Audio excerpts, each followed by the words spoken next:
those who answered the galactic call knew that they were answering as a representative of many. That's you, Starseed. You are one person representing many. You have a cosmic entourage.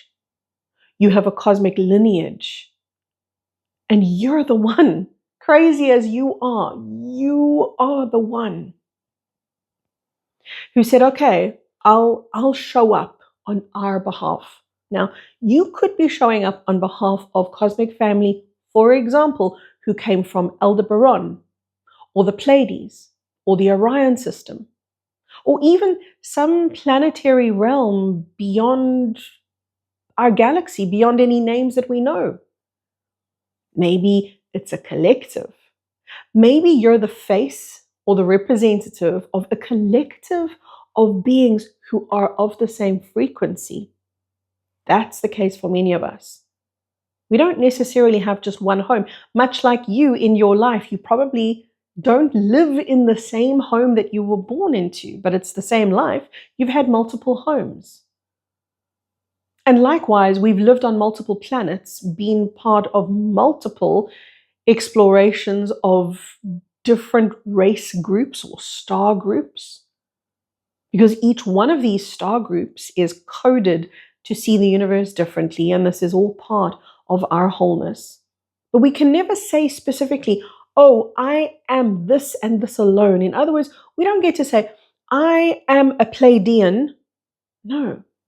First of all, you would never just be from one home, but secondly, you're on planet Earth. You can't erase the fact that you're here. You have to be inclusive of the fact that you're here. You're a cosmic being. That's your truth. A cosmic being who's had multiple homes, and maybe some of them are more meaningful than others. But doesn't that alleviate something? If you realize my home is bigger than what my mind can comprehend, because ultimately for all of us, our home is God. That's our home. That's our home state. That's what we're coming here to anchor back into the ground through our feet. That's what it means to bring home here. Not to leave, not to abandon the project, but to bring home here. Imagine coming to planet Earth just to go home to some other place. What would the purpose be? That is not the purpose of a starseed. A starseed is something that unsettles those around them because they hold a different coding, and it's irrepressible. And for the longest time, starseeds felt so very isolated. For the longest time, it's only in very recent years that starseeds are beginning to gather in numbers, beginning to recognize each other in their streets, beginning to recognize each other for the weirdos that we are, and saying, hey, you're my kind of crazy. You're my kind of weird. We speak the same language. And isn't it beautiful that even when we don't speak the same language, as in my case, I cannot speak German. I wish that I could. But I speak love. And I speak energy. And we're fluent in the same language. All of us are. And now we're beginning to gather and find each other across the world. We're beginning to find each other in our heart song. We're beginning to find each other and return home to the frequency. Return home where it belongs. And when we do, we become these awakening beacons to others. And then for the first time on the surface, they have choice. Now they can say no to truth. Now they can say no because truth is right in front of them. And they're welcome to. No is a valid choice, and you must let people make it. Sometimes it'll be people very close to you who you love. And you're probably going to ask me the question, but then what's going to happen to them? If they say no to truth, if Earth ascends, which it's in the process of doing right now, that means no remnant of 3D is going to be left behind. There will be people who perish in the ascension process. What will become of those people? First of all, in the ascension process, many will ascend now with the planet. That's because of the star seeds doing what they came here to do.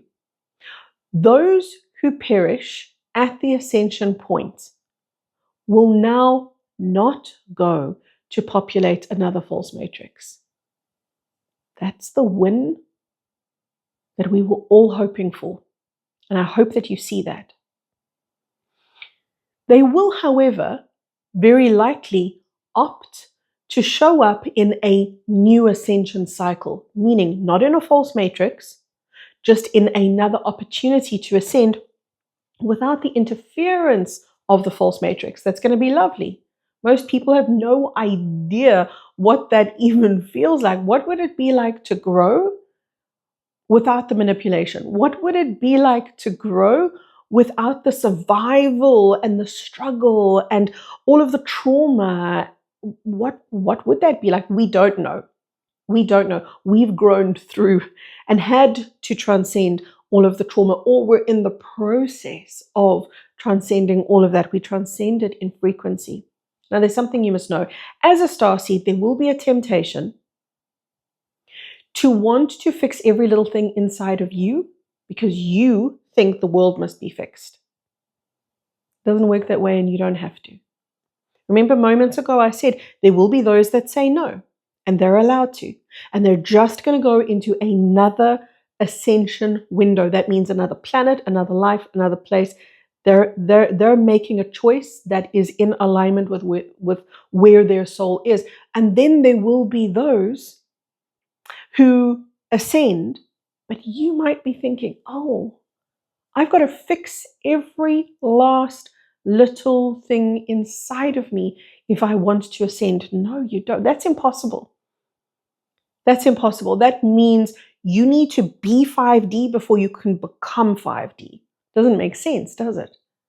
That means you've got to have transcended every limitation of the false matrix before leaving the false matrix. No, even at the point of ascension, there will still be perhaps illusion that you hold. There will still be echoes and remnants of ego that you hold. This is not about perfection, because I've had so many people say to me, oh, Kerry, I don't think I'm going to ascend because my eyesight's no good, or I have this hang up, or I have this phobia, or even I have this disease.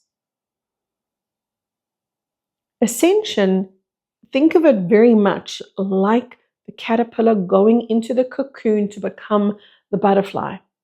The caterpillar goes in not as the butterfly, as the caterpillar.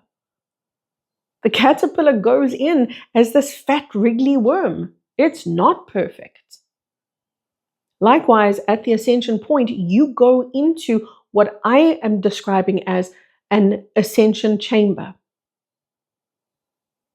And it is illuminated kind of like a bubble of light. Might be a very simplistic way to describe it, but it is activated at the exact point of ascension, which is a great solar flash that comes from the sun.